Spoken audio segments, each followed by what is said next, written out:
You know what a promise sounds like when it breaks? It is not a whisper, and it is not a scream. It is a sharp, metallic crack that echoes in the pit of your stomach, telling you that everything you worked for is dead weight. In the winter of 1944, deep in the Belgian Ardennes, promises did not mean much. But steel did. And when steel failed, men died. The mud here was not just dirt and water. It was a living, breathing adversary. It was thick, black industrial glue that wanted to swallow the entire American army whole, starting with the boots and ending with the soles. It was late afternoon on December 16th, but the light had already given up, surrendered to a grey, oppressive gloom that blurred the line between the forest and the sky. The temperature was 5 degrees below freezing, turning that sludge into a crusty, frozen trap. In the middle of a narrow, rutted logging road, 3 men were fighting a losing war against gravity. They were not fighting Germans. Not yet. They were fighting a 2.5-ton M2A1 105mm howitzer that had decided it did not want to move another inch. Garrett McCrae, a man whose face looked like it was carved from the same granite as the Appalachian foothills, dug his boots into the slush.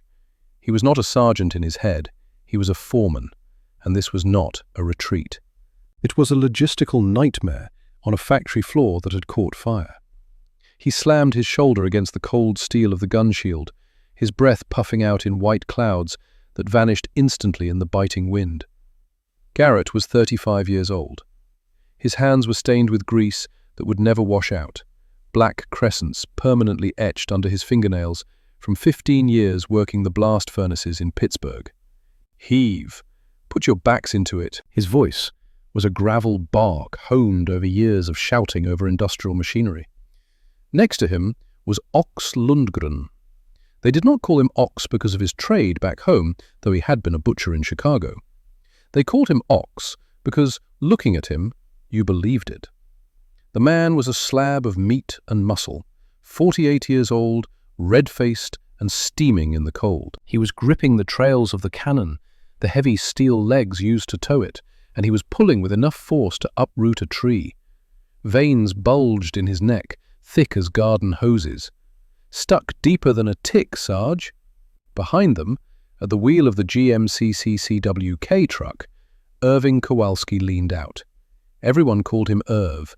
He was 34, thin as a rail, with the nervous energy of a man who had spent 10 years driving a taxi through Brooklyn traffic. The truck was shaking, the big inline-6 engine chugging a rhythmic, nervous beat.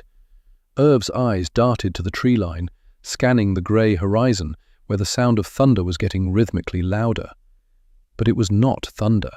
It was the calculated walking barrage of German mortars. Thump. Pause. Crash.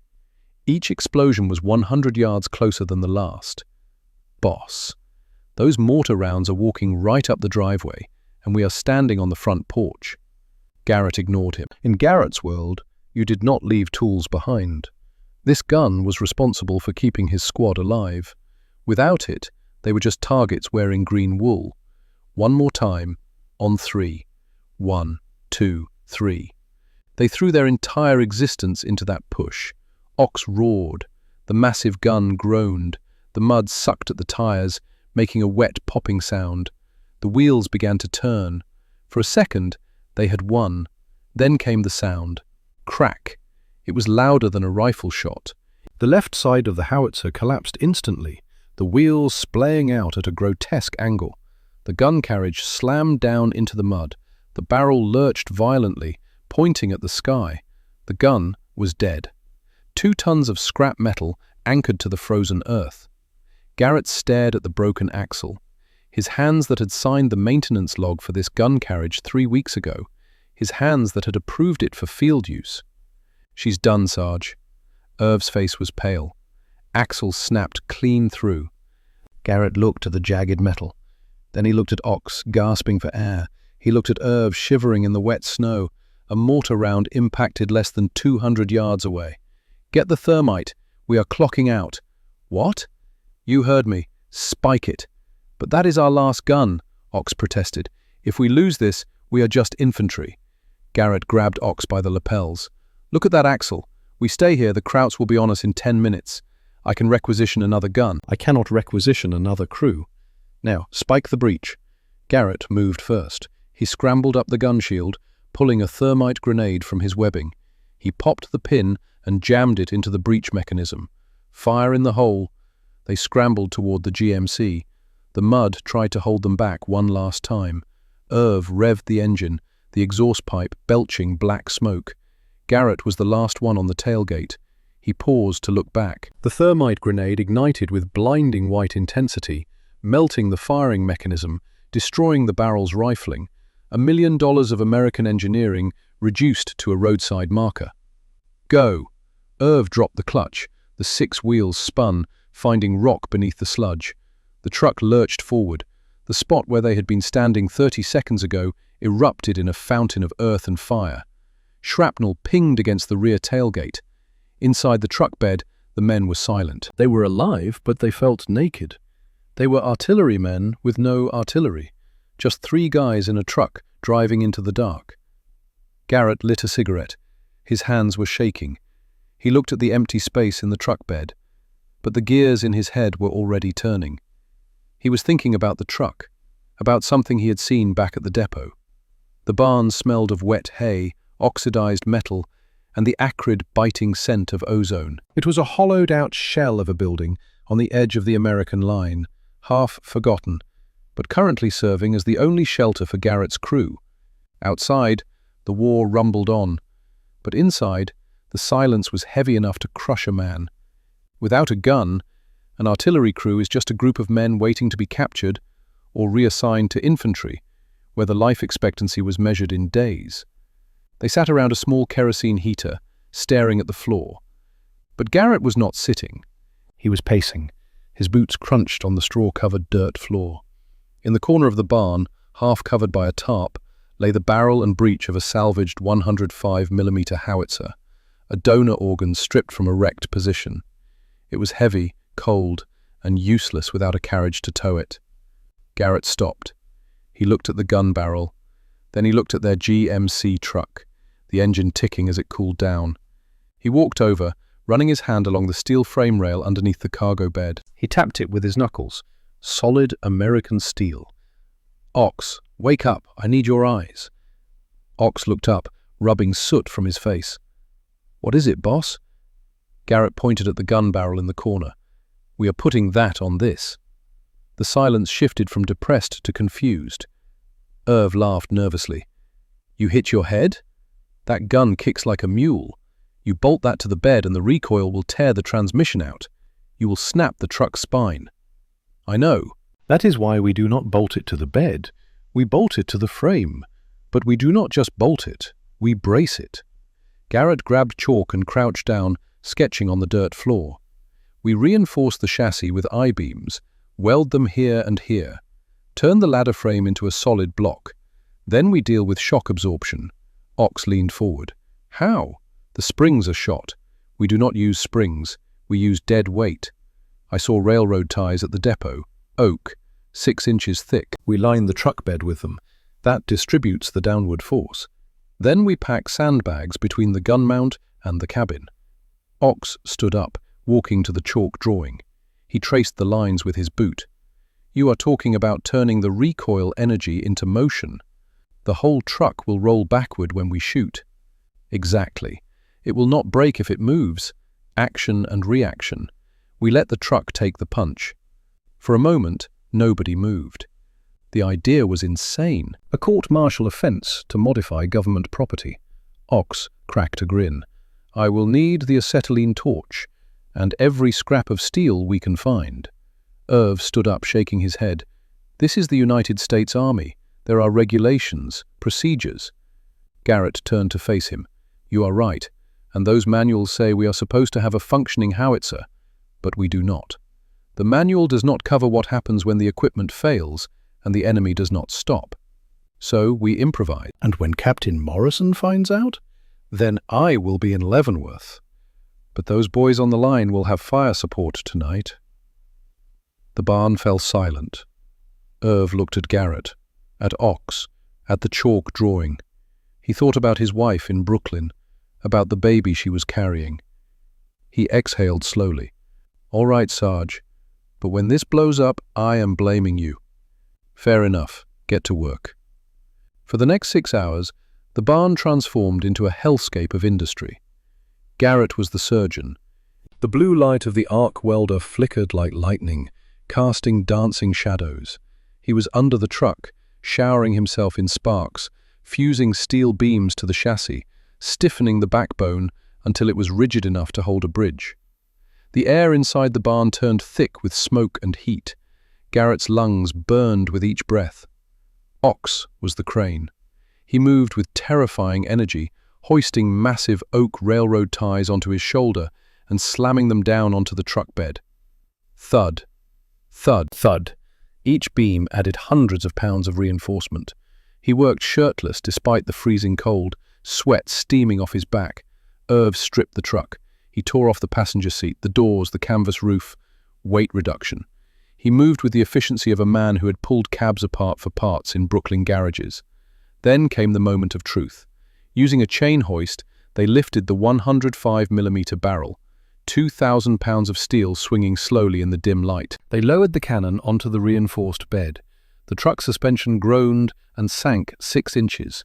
They packed sandbags tight around the breech. 300 sandbags, 1,500 pounds, each one placed by hand. When the sun began to bleed grey light through the barn wood, they stepped back. It was ugly, a Frankenstein monster of wood, rubber, and ordnance. The gun sat facing rearward over the tailgate, looking far too big for the truck carrying it. Garrett wiped his hands on a rag, his face smeared with soot. He walked around the vehicle, checking the welds, kicking the tires bulging under the immense load. He climbed up, racking the bolt. It clacked shut with a heavy, satisfying sound. "It is a death trap," Irv whispered. "No, it is a job site, and we are behind schedule. Load up." Before they could move, the barn door swung open. Cold air rushed in. Standing in the doorway was Captain Morrison. Morrison was a West Point man, 38 years old. He carried a clipboard everywhere. He believed in regulations the way some men believed in God. He stood there, staring at the monstrosity before him. "Sergeant McCrae, what in the name of all that is holy have you done to my truck?" Garrett stepped down. He did not salute. Too tired. "Improvised fire support, sir. We lost the gun. I built a new one." Morrison walked slowly around the GMC, eyes wide. He touched one of the welds, looked at the sandbags, looked at the massive cannon barrel. "This is unauthorized modification of government property. This is a violation of Field Manual 640. This is a court-martial offense. Yes, sir. You cannot just weld a field gun to a truck and expect it to work." "No, sir." Morrison stopped, turned to face Garrett. "Are you telling me this will not work?" "I am telling you I do not know, sir. We have not tested it yet." Morrison's jaw clenched. From outside, the sound of small arms fire echoed. The Germans were close. Morrison pulled a paper from his clipboard, read it. His face went pale. "Division just sent new orders. German armor is pushing toward Bastonia. We need every available gun on the line by December 19th at 0600 hours. He looked at Garrett. "That gives you 62 hours, Sergeant. If this contraption fails, if it kills someone, you will spend the rest of this war in a military prison. Do you understand?" "Yes, sir." "And if it does work?" "If it works, sir, we finish the job." Morrison stared at him for a long moment, then nodded once. 62 hours, McCrae, not a minute more." He turned and walked out, disappearing into the grey morning. The 3 men stood in silence. The weight of the deadline settled over them. Ox cracked his knuckles. "Well, boss, guess we better find out if she shoots." Garrett looked at the ugly creation. He thought about promises that break with a metallic crack. He thought about the welds he had just made, each one stronger than the last. Yeah, let's see if I got it right this time. At what point does failure become the blueprint for victory? When does a man look at broken metal and see not the end, but the beginning? The answer is simple. When he has no other choice. When the only thing left between him and the grave is the strength of his own two hands. The depot was 3 miles northeast, Tucked into a fold of forest the front line had rolled past 2 weeks ago. It had not been abandoned, it had been forgotten. The kind of forgotten that happens when armies move fast and logistics cannot keep up. Garrett, Ox, and Irv approached it just after midnight on December 17th. The temperature had dropped to 8 degrees below freezing, the kind of cold that made your teeth ache. The depot was a collection of wooden sheds And rusted Quonset huts arranged around a rail siding. In the moonlight, it looked like a graveyard for machinery. Garrett stopped at the tree line, studying the scene, looking for sentries, for signs of occupation, for tripwires. Nothing moved. Clear. They moved in low and fast. Ox carried a pry bar. Irv had a flashlight with red cellophane taped over the lens. Garrett had his welding goggles pushed up on his forehead and a mental list. The first shed held rations, useless. The second held ammunition for guns they did not have. The third was locked with a heavy padlock. Ox jammed the pry bar into the hasp and leaned his 240 pounds into it. The wood splintered with a crack. They froze, listened. Nothing. Inside, the shed smelled of machine oil and rust. Irv swept the red light across the contents. There.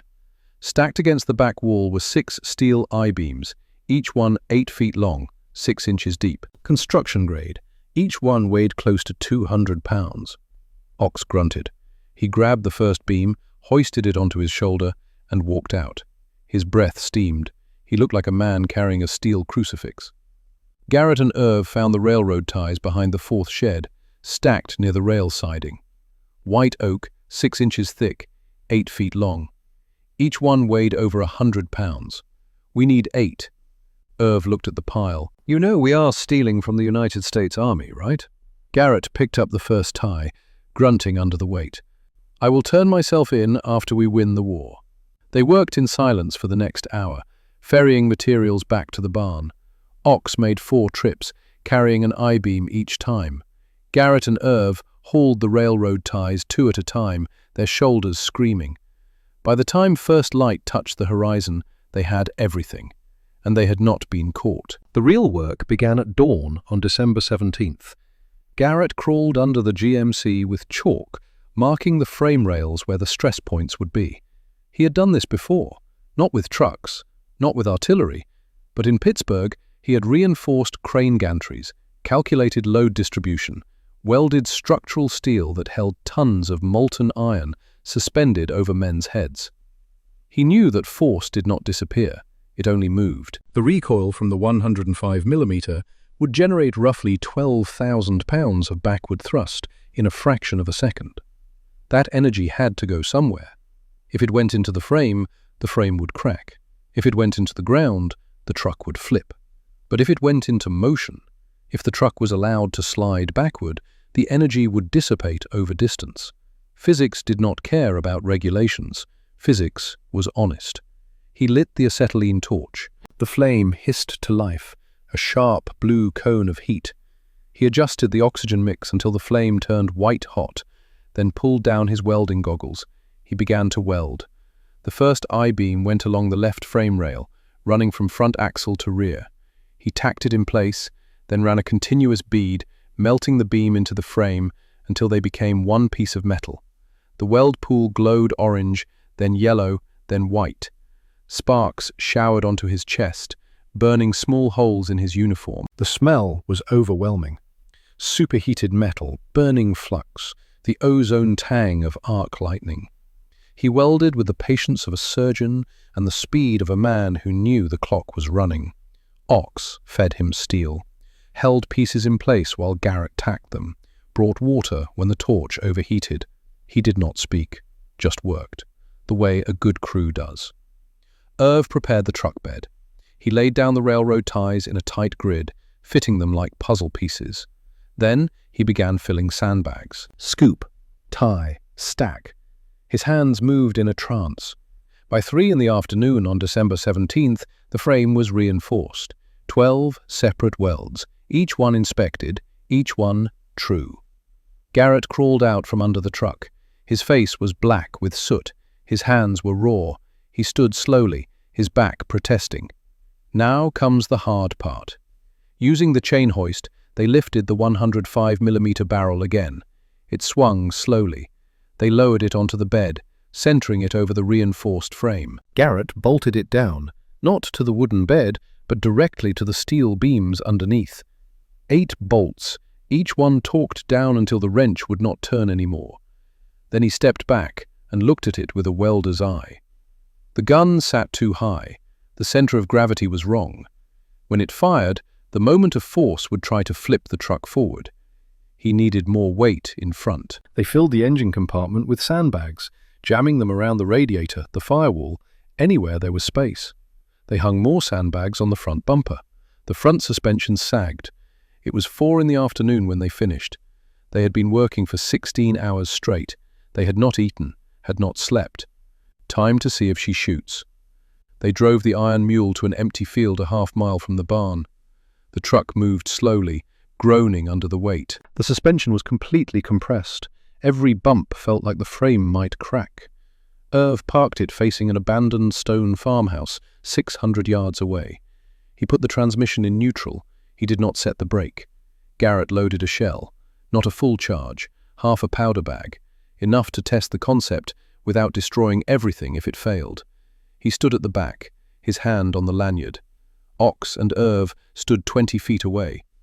Garrett thought about his brother, about the crane, about the maintenance log he had signed, approving faulty equipment, about how a mistake looks the same whether it is steel or flesh. He pulled the lanyard.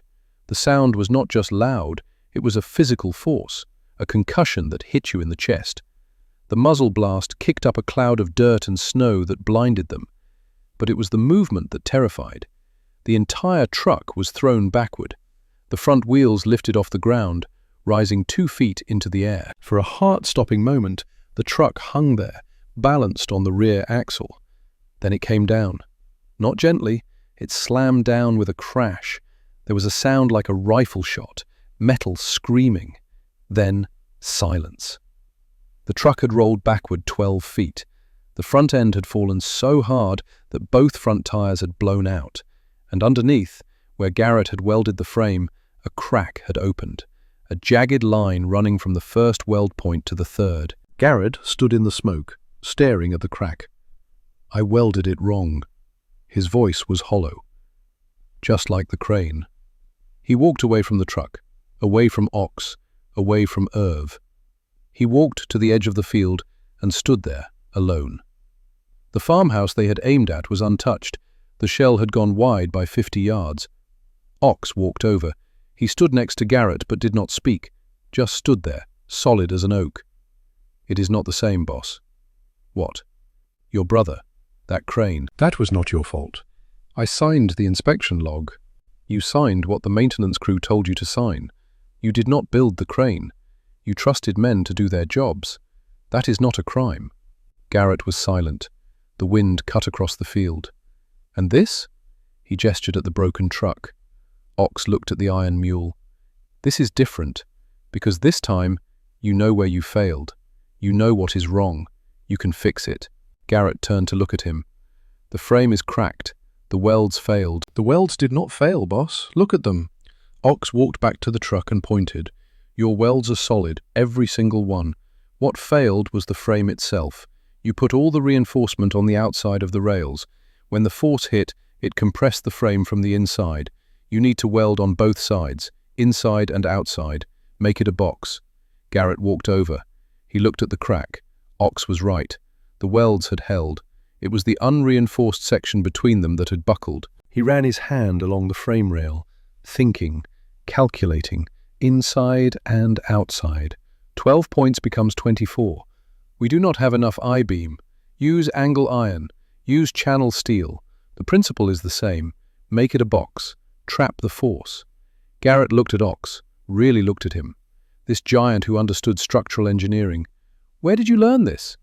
"My father built ships. Bremerhaven, before we came to America.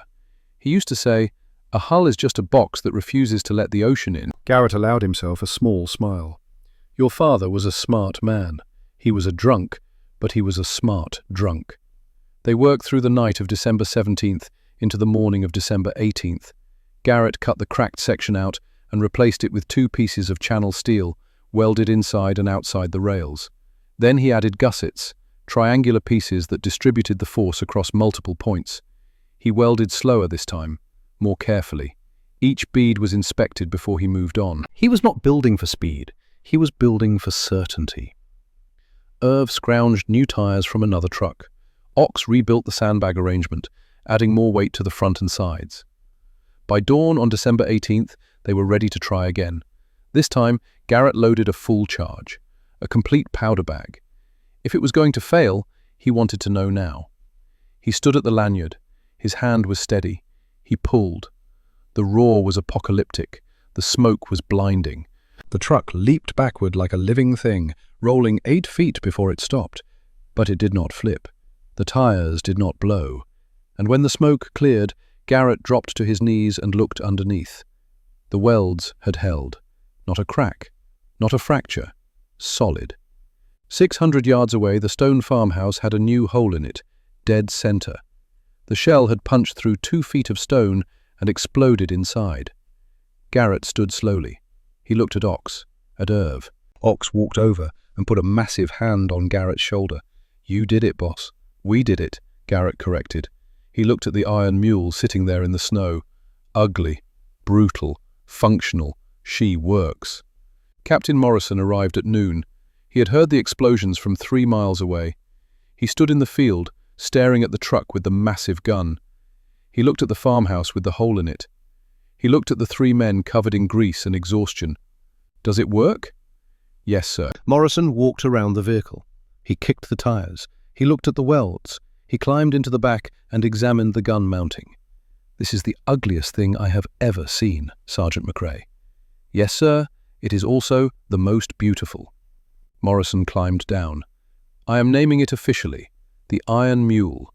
Battery designation Mike Charlie 1. You have 8 rounds of armor-piercing ammunition. Use them wisely." He handed Garrett a folded paper. "New orders. German armor confirmed moving toward Bastogne. Panzer IVs. You are to provide mobile fire support for the 101st Airborne Defensive Perimeter. You leave at 600 tomorrow. December 19th. He paused. "One more thing, McRae. If you survive this, I am recommending you for a commendation. If you die, I am recommending you for a court-martial posthumously. Either way, what you have done here is either brilliant or insane. Probably both. Thank you, sir." Morrison walked back to his jeep. Before he climbed in, he turned. "McRae, your brother, Pittsburgh, I read your file. That crane collapse was not your fault. The investigation cleared you." Garrett said nothing. "I know you do not believe that, but maybe after today you will start to." Morrison drove away. Garrett stood there for a long time, looking at the Iron Mule. He thought about promises that break, about steel that fails, about the difference between a mistake and a tragedy. Irv walked up beside him. "So, we going to Bastogne?" "We are going to Bastogne. And if we meet a Panzer? Then we better shoot first." Garrett turned to his crew. "Get some sleep. Tomorrow we find out if the mule can dance." That night Garrett sat alone in the barn. He held a photograph of his brother, younger, smiling, standing in front of the Pittsburgh steel mill where they both worked. He thought about the crane, about the inspection, about the moment when the cable snapped and the world ended for someone he loved. He thought about the welds he had just made. 24 points of connection, each one stronger than the last. And for the first time in 6 years, Garrett McRae allowed himself to believe that maybe he had learned something from the failure. Outside, the wind howled, the war waited, and tomorrow the Iron Mule would go to work. When does a tool become a weapon? When does a truck become a tank? The answer is not in the steel or the welding or the engineering. The answer is, in the moment a man decides that retreat is not an option, that survival is not enough, that the work must be done, no matter the cost. December 19th, 1944. 05:30 hours. The temperature was 6 degrees below zero. The sky was the color of old bruises, purple and grey and sick with the promise of snow. Garrett stood in front of the Iron Mule, conducting a final inspection. He checked every bolt, every weld, every sandbag. His hands moved with the methodical precision of a foreman doing a safety walk before the shift started. Ox loaded the ammunition. 8 rounds of armor-piercing shells, each one marked with white paint on the nose. M77 AP, designed to punch through tank armor. Each shell weighed 33 pounds. Ox handled them like eggs. Irv was under the hood, checking the oil, the coolant, the fan belt. His hands shook slightly, not from the cold, from fear. "You know the frontal armor on a Panzer IV is 80 millimeters, right?" Irv said, his voice muffled. "And our gun can only penetrate about 40 millimeters head-on." "I know. So if we meet one and we are facing it, then we do not face it. We shoot from the side, or the rear, 15 millimeters. We can punch through that. And if we do not have a choice, then we make a choice. We find another way." The sound of a jeep interrupted them. Morrison pulled up. He climbed out, breath steaming. "Gentlemen, your orders." He handed Garrett a sealed envelope. "The situation at Bastogne is deteriorating. The 101st Airborne is surrounded. Germans pushing from all sides. We have confirmed at least 3 Panzer IVs in the area. Your mission is to provide mobile artillery support, harass enemy positions, disrupt supply lines, and if you encounter armor, avoid engagement if possible. Your gun was not designed to fight tanks." "Understood, sir." Morrison looked at the Iron Mule again. "At the welds. I do not know if what you built here is genius or madness, McRae, but it is all we have. Make it count." "We will, sir." Morrison started to walk back, then stopped. "One more thing. Division wants a name for the official log." I told them. Battery Mike Charlie 1, the Iron Mule, seemed appropriate. After Morrison left, the 3 men stood in silence. The weight of the mission settled over them like the cold. Garrett climbed into the back of the truck. He sat down on a sandbag, his back against the gun shield. He pulled out a photograph. Not of his brother this time, of his crew, taken 3 months ago, before the Ardennes. They were smiling, young, alive. He put the photograph back in his pocket. "Mount up, we have a delivery to make." The road to Bastogne was not a road, it was a suggestion. A frozen creek bed that wound through dense forest, barely wide enough for the Iron Mule to pass. The trees pressed in from both sides, branches heavy with snow, forming a tunnel of white and black. Irv drove slowly, fighting the wheel. The truck was so heavy it sank 8 inches into the mud beneath the frozen crust. Every 100 yards they had to stop while Ox jumped out and cleared the path, pushing fallen branches aside, filling ruts with stones. The snow began to fall, thick, wet flakes that stuck to everything, building up on the windshield faster than the wipers could clear it. 2 miles from Bastogne, the road descended into a valley. What should have been solid ground was a bog. The recent thaw had turned the low area into a swamp that had then frozen over. But the ice was not thick enough to hold 6 tons of truck and artillery. Irv stopped at the edge. "Boss, we go down there, we are not coming back up." Garrett stood in the truck bed, surveying the terrain. The valley was 200 yards wide. The ice was dark, which meant water underneath. The far side rose steeply, a frozen mud slope covered in snow. No choice. The only other route adds 6 hours. We do not have 6 hours. He climbed down and walked to the front. "Irv, you are going to drive steady. Do not stop. Do not slow down. The moment you stop, we sink. Momentum is everything." Irv's face was pale. "Yeah, momentum. Got it. Ox, you are in the back with me. When we hit the slope on the far side, you throw your weight forward. Every pound counts." Ox nodded. Garrett climbed back into the truck bed. He grabbed the gun shield, bracing himself. "Go." Irv eased the truck forward. The front wheels touched the ice. There was a crack like a rifle shot. The ice held. Barely. The truck crept forward. 10 yards, 20. The ice groaned under them. Garrett could hear water moving beneath the surface. Halfway across, the rear wheels broke through. The back of the truck dropped 6 inches. Water surged up around the tires. Do not stop. Irv kept his foot steady. The engine roared. The wheels spun, throwing up spray that froze instantly. For a terrible moment they hung there, balanced between forward motion and sinking. Then the tires found purchase. Rock beneath the mud. The truck lurched forward, pulling itself out. They reached the far side and hit the slope. Now, ox. Both men threw themselves forward, adding their weight to the front. The engine screamed. The wheels clawed at the frozen mud. Inch by inch they climbed. At the top, Irv pulled onto solid ground and stopped.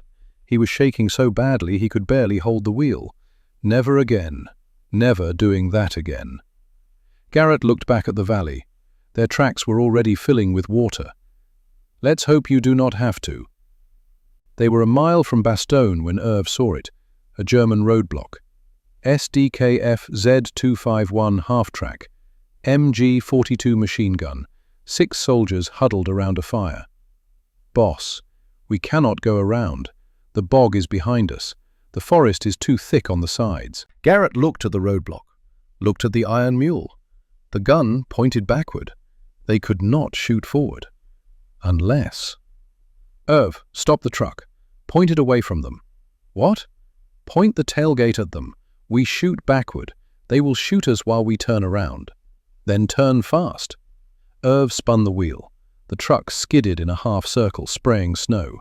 German bullets pinged off the sandbags. The soldiers were scrambling for their weapons. Ox loaded. Garrett pulled the lanyard. Boom! The half-track disintegrated. Metal shrapnel scythed through the roadblock. When the smoke cleared, nothing moved. Irv was shaking, his hands white on the wheel. That is 7 rounds left, boss. I know. Keep driving. Bastogne appeared through the snow like a ghost. The town was burning, not with the bright orange of fresh fire, but with the dull red of embers that had been burning for days. Smoke rose in lazy columns, mixing with the falling snow. They could hear the fighting, the crackle of small arms fire, the thump of mortars, and underneath it all, a deeper sound, the grinding rumble of tank engines. Garrett signaled Irv to stop at the tree line. He climbed out and moved forward on foot, staying low. From the edge of the forest, he could see the town square. And in the center of that square, blocking the only road out, sat the monster. A Panzer IV, dark grey, turret rotating slowly, scanning for targets. The long 75mm gun swept across the buildings like a predator's gaze. Garrett watched it for 5 minutes, studying, calculating. The tank was positioned perfectly. Any approach from the front meant certain death. The armor was too thick, but there was an alley, narrow, barely wide enough for a cart. It ran along the eastern edge of the square, behind a row of destroyed buildings. If they could get into that alley, if they could navigate it without getting stuck, they would come out behind the tank.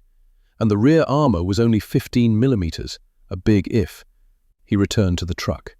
There is a Panzer, centered in the square. We cannot go through it. Can we go around? Irv asked. No, but we can go through an alley that comes out behind it. Irv looked at the iron mule, at its width. Boss, that alley, how wide? Narrow. How narrow?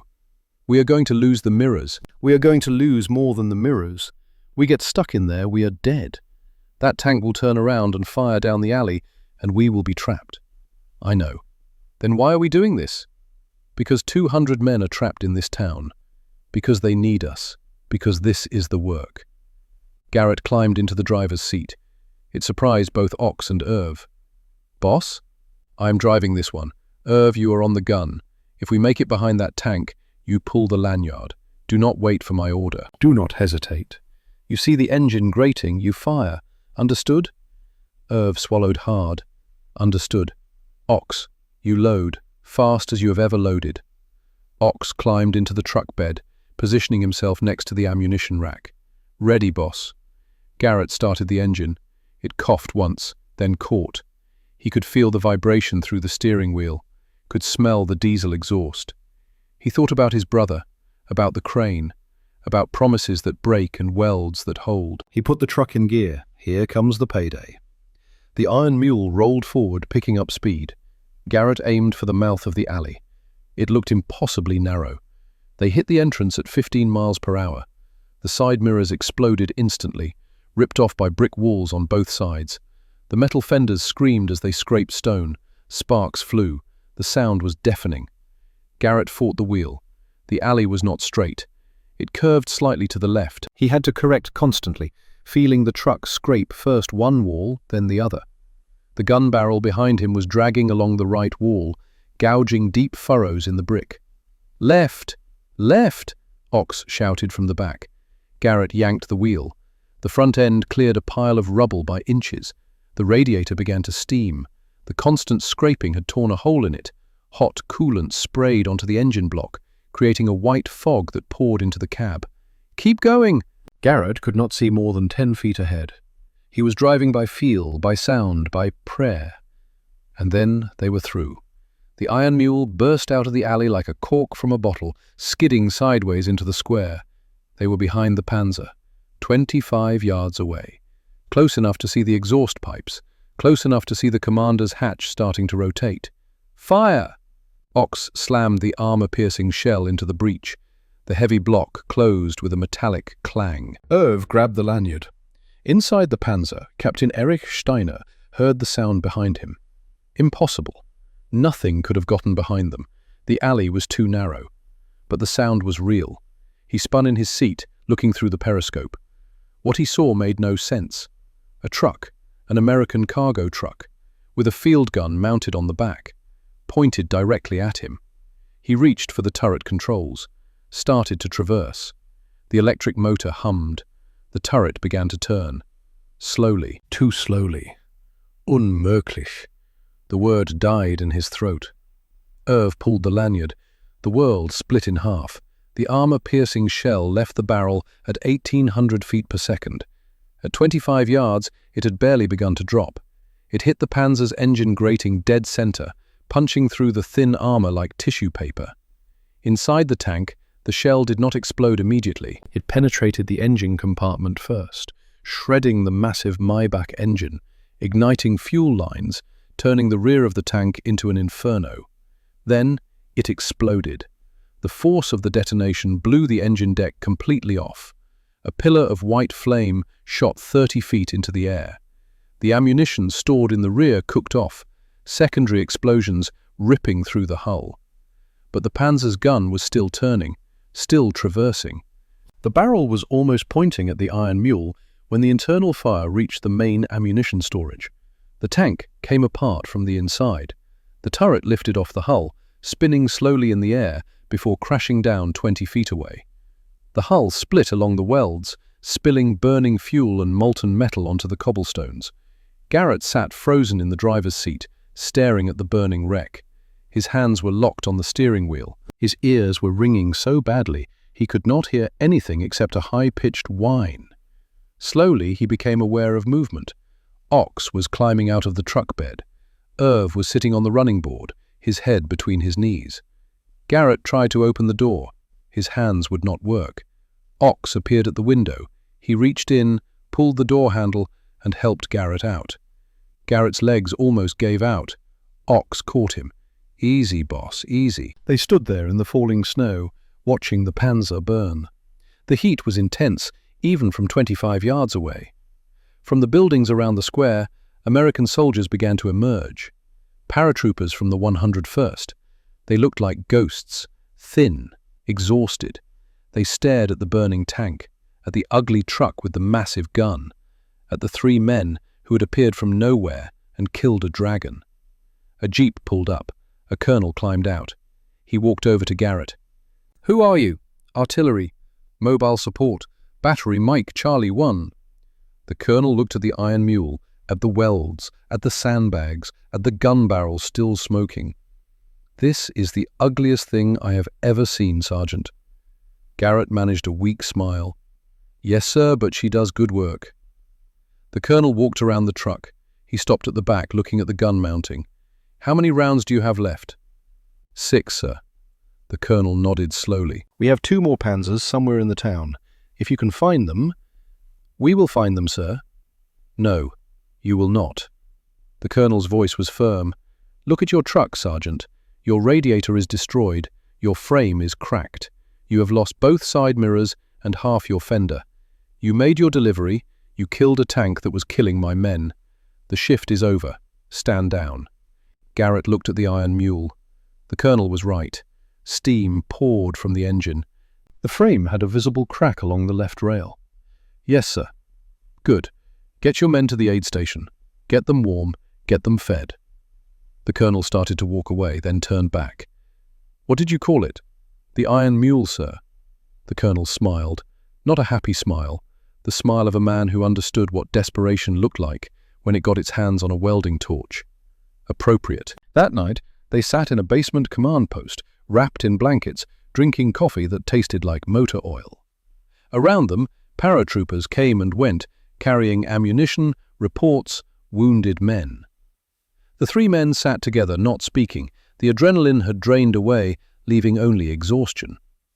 Ox pulled out a small notebook, pages covered with measurements, stress calculations, weld points. Every detail of the iron mule documented in his careful handwriting. "You keeping that?" Garrett asked. Ox nodded. "In case we need to build another one someday." "We will not. This was a one-time job." Ox looked at the notebook. Then he tore the pages out and handed them to Garrett. "You keep them, boss. You are the foreman. The blueprints belong to you." Garrett took the pages, folded them carefully, put them in his pocket next to the photograph of his brother. Irv reached into his coat. He pulled out the photograph from 3 months ago. The crew smiling before the Ardennes, before the mud, before everything. "We should take a new one," Irv said, "after this, so we remember what we looked like when we won." But they never did take that photograph. The next morning, December 20th, the relief column broke through. The siege was lifted. And with it came new orders. Garrett's battery was reassigned to 3rd Army. Ox was sent to a tank destroyer unit. Irv went back to transport. They shook hands in the snow. No words. Just the grip of men who had built something together, who had made it work, who had survived. They never saw each other again. After the war, they went home to different cities, different lives. Ox Lundgren returned to Chicago in June 1945. He opened a butcher shop on the South Side. Never married, never spoke of the war except once, to a customer who asked about the scar on his hand. "Welding accident," Ox said, which was true, just not the whole truth. He died in 1987 at the age of 91. His funeral was attended by 200 people, most of them families he had fed for 40 years. On his headstone they carved one word beneath his name: Builder. Irving Kowalski made it home to Brooklyn in March 1945. He held his son for the first time. Marcus Jr. Named after a foreman who had kept his father alive, Irv drove a taxi for another 40 years. Every year on December 19th, he would park his cab and sit in silence for 10 minutes. His wife never asked why. She knew there were some things the war did not give back. He died in 1992. At his funeral, his grandson wore his Purple Heart. The citation mentioned Bastogne, but said nothing about a truck with a gun welded to its back. Some things never make it into the official record. Garrett McCrae returned to Pittsburgh. He went back to the steel mill, back to the same job, the same foreman position. But he was different. He never signed another maintenance log without checking it 3 times. He never approved equipment without inspecting every weld personally.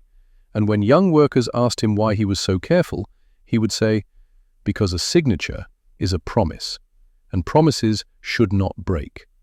He never married, never had children. He kept the folded pages from Ox's notebook in a drawer, the blueprints for the iron mule. He never showed them to anyone, until 70 years later. In the summer of 2014, Garrett McCrae was 105 years old. His body was bent with arthritis, his hands shook. But when the Patton Museum at Fort Knox called to say they had restored something from the war, something with his name on the maintenance log, he took a bus from Pittsburgh. He stood in front of the iron mule for 20 minutes before the museum guide approached. The truck looked smaller than he remembered, cleaner. The welds had been ground smooth for the restoration. The sandbags were new. The gun gleamed with fresh paint. "Can I help you, sir?" "I built this." The guide smiled politely, the smile people give to old men who say impossible things. "The restoration was done in 2010. This is a—" "No, I built it the first time, December 1944, in a barn outside Bastogne, with 2 other men." The guide's smile faded. He looked at Garrett's age, did the math. "You were there?" "I was the foreman." That afternoon, the museum held an impromptu gathering, 50 people, mostly veterans, mostly old. They asked Garrett to speak. He stood at a microphone, looking at faces that understood. He told them about the mud, about the axle that broke, about the choice between retreating or building something new. He told them about Ox, who understood that a hull is just a box that refuses to let the ocean in. He told them about Irv, who drove through an alley too narrow for any sane man to attempt. He told them about the test that failed, about learning from failure, about building it right the second time. And then he told them about the cost. 200 men were trapped in Bastogne. Our crew, our truck, our one shot. It broke the line the Germans thought was solid. Most of those 200 went home. They had children. Those children had children. He paused. "I did the math once. Our one delivery created 3,200 lives that exist today. Doctors, teachers, soldiers, artists, parents, all of them here because 3 men refused to let a promise stay broken." The room was silent. "My brother died because I signed off on faulty equipment. I carried that guilt for 70 years. But I learned something in that barn. Failure is not the end. It is the blueprint. You fail, you learn, you build it stronger, and if you do it right, it holds." He walked to the iron mule, placed his weathered hand on the gun barrel. For a moment he was not 105, he was 35, standing in a barn, holding a welding torch, trying to make something that would not fail. "Thank you," he whispered to the machine. "Thank you for holding." A young army officer approached as Garrett turned to leave. "Sir, we still teach this. Improvise, adapt, overcome. The Iron Mule is in the field manual now, as an example of battlefield innovation." Garrett smiled. "Good. Tell them to weld it on both sides, inside and outside. Make it a box. Trap the force." "Yes, sir." Garrett McCrae left the museum that day and never returned. He died 6 months later, February 2015, quietly, in his sleep, in the same apartment in Pittsburgh where he had lived for 70 years. At his funeral there were no military honors. He had requested none, just a simple service. 12 people attended, but on his headstone his nephew carved 4 words beneath his name. He built it. True. The Iron Mule still stands in the Patton Museum, restored, gleaming, a monument to desperation and ingenuity. Next to it, the museum added a new plaque in 2015, the Iron Mule, improvised self-propelled artillery, Bastogne, Belgium, December 19, 1944, built by Sergeant Garrett McCrae, Pittsburgh Steel, Corporal Ox Lundgren, Chicago, Private First Class Irving Kowalski, Brooklyn Record, 1 delivery, 1 shot, 1 Panzer IV destroyed, 200 soldiers saved, 3,200 lives created. A promise broken can be welded back together, stronger than before, if you build it true. 70 years after Bastogne, the principles endure. American soldiers in Iraq welded armor plates to Humvees. Mechanics in Afghanistan mounted guns on trucks never designed to carry them. Engineers in every war since have improvised, adapted, overcome. Because the Iron Mule taught them something fundamental. When the equipment fails, and the enemy does not stop, and the manual has no answer, you do not quit. You find steel. You find a torch. You find men who refuse to let the work go unfinished. And you build. The loudest sound in war is not when a promise breaks. It is when ordinary men refuse to let it stay broken, when they pick up the pieces, when they weld them stronger, when they test it, when it fails, when they learn, when they build it again, and when it holds. when it does its job, when it saves lives. Then the sound is not a crack.